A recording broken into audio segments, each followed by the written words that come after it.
में दे रखा था कि गरिमा की जगह पे उन्होंने किन चीज़ों का इस्तेमाल किया है, वह, उसका, उसकी और उसे, इन चीज़ों का प्रयोग किया गया। तो वह, उसका, उसकी क्या है, हमारा सर्वनाम है, क्योंकि इसको हम किसकी जगह पे इस्तेमाल कर रहे हैं, संज्ञा की जगह पे जिन शब्दों का हम इस्तेमाल करते हैं उन्हें सर्वनाम कहते हैं। तो गरिमा हमारा संज्ञा था और उसकी जगह पे किन चीज़ों का इस्तेमाल किया गया, वह, उसका, उसकी, तो ये क्या थे, सर्वनाम थे। तो ये तो हो गया सर्वनाम। अब हम सर्वनाम के भेद पढ़ेंगे, ठीक है।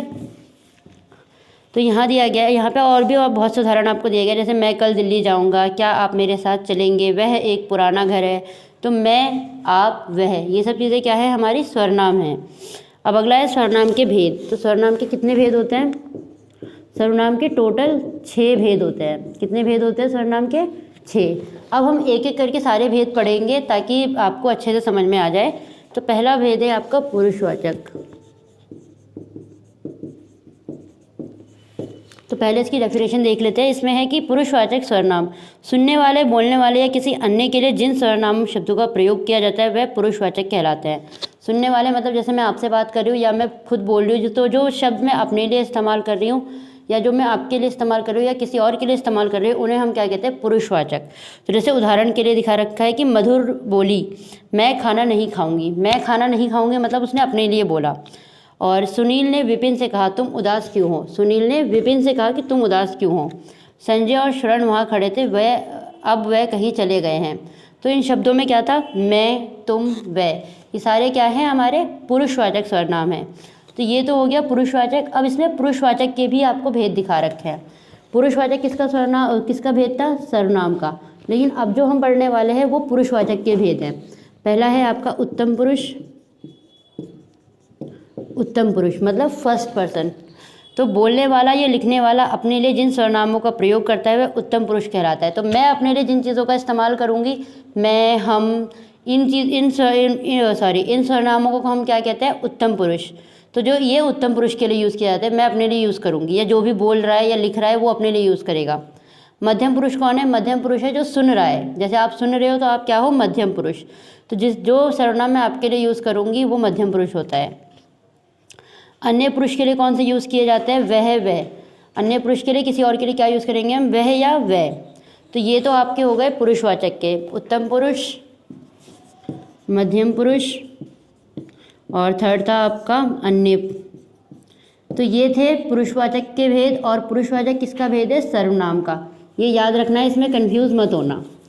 अगला है आपका सेकंड है हमारा सर्वनाम निश्चयवाचक सर्वनाम। निश्चयवाचक, जैसे कि आपको इसके नाम से पता चल रहा होगा, निश्चयवाचक का मतलब क्या होता है, आप किसी चीज़ को लेके कॉन्फिडेंट हो कि हाँ वो चीज़ है, तो उसे हम कहते हैं निश्चयवाचक। तो यहाँ पे डेफिनेशन दे रखी है, जिन सर्वनाम शब्दों का प्रयोग निश्चित व्यक्ति या वस्तु की ओर संकेत करने के लिए किया जाता है उन्हें निश्चयवाचक सर्वनाम कहलाते हैं। जो भी सर्वनाम किसी चीज़ को कन्फर्म करते हैं वो सर्वनाम क्या कहलाते हैं, निश्चयवाचक। जैसे मैं वह गुब्बारा लूँगा, मुझे यह किताब चाहिए, यह मेरे जूते हैं। तो ये सब चीज़ें क्या है, यह है, वह है और ये सारे सर्वनाम कौन से होते हैं, निश्चयवाचक होते हैं। जैसे ये पेन है, ये ब्लैक बोर्ड है, ये किताब है। तो ये सारे सर्वनाम क्या है, यह है, वह है, ये सारे कौन से सर्वनाम होते हैं, निश्चयवाचक। अब अगला है आपका अनिश्चयवाचक। अब जैसे आपको इसके नाम से पता चल रहा होगा, क्योंकि अनिश्चय बोल रहा है, अनिश्चय बोल रहा है मतलब वो उस चीज़ को लेके कंफर्म नहीं है। तो जिन सर्वनाम शब्दों से किसी निश्चित व्यक्ति या वस्तु का बोध नहीं होता है उन्हें अनिश्चयवाचक कहते हैं। जहाँ पे हम उन सर्वनामों का इस्तेमाल करते हैं जहाँ पे हम किसी चीज़ को लेके कंफर्म नहीं है, वो हमारे कहलाते हैं अनिश्चयवाचक। जैसे कोई बाहर खड़ा है, दूध में कुछ पड़ा है, कोई आ रहा है।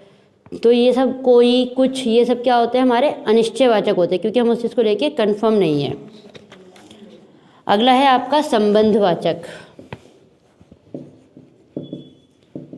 संबंधवाचक क्या होते हैं हमारे, संबंध से आपको पता चल रहा होगा कि दो चीज़ों के बीच में रिलेशन बताने वाले शब्दों को हम क्या कहते हैं, संबंधवाचक, संबंध कहते हैं।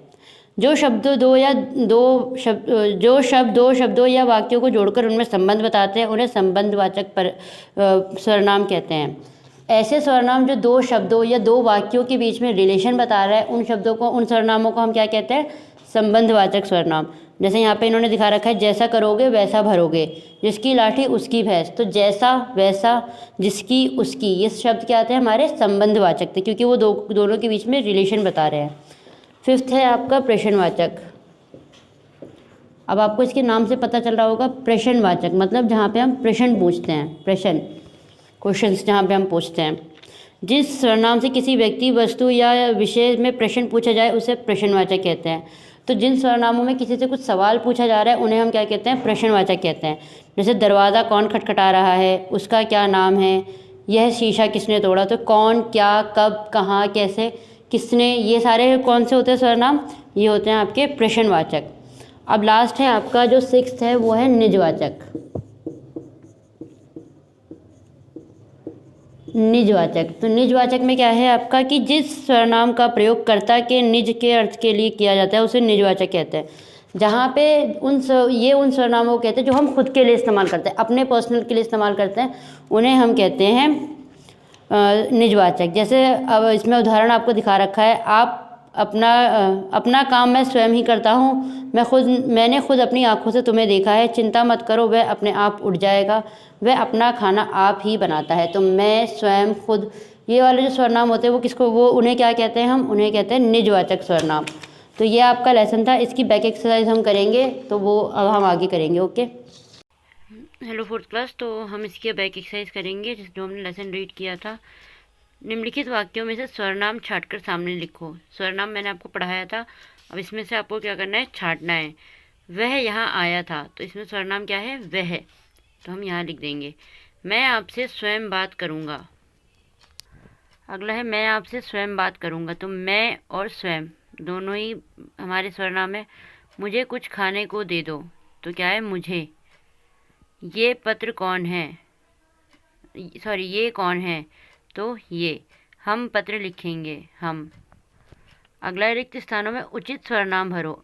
आपको सही स्वरनाम भरना है इसमें, जिससे कि ये वाक्य पूरा हो जाए। बाहर कोई खड़ा है, जाकर देख लो, तो बाहर खड़ा है क्या में क्या लिखेंगे हम, कोई। आज गीत डैश गाया था, कहाँ गाया था। वह स्वयं ही आ जाएगा, जैसा करेगा वैसा भरेगा। जिसकी लाठी उसकी भैंस, तो ये काम भी आपको कॉपी में करना है और ये भी कॉपी में करना है। अब हम आगे करेंगे।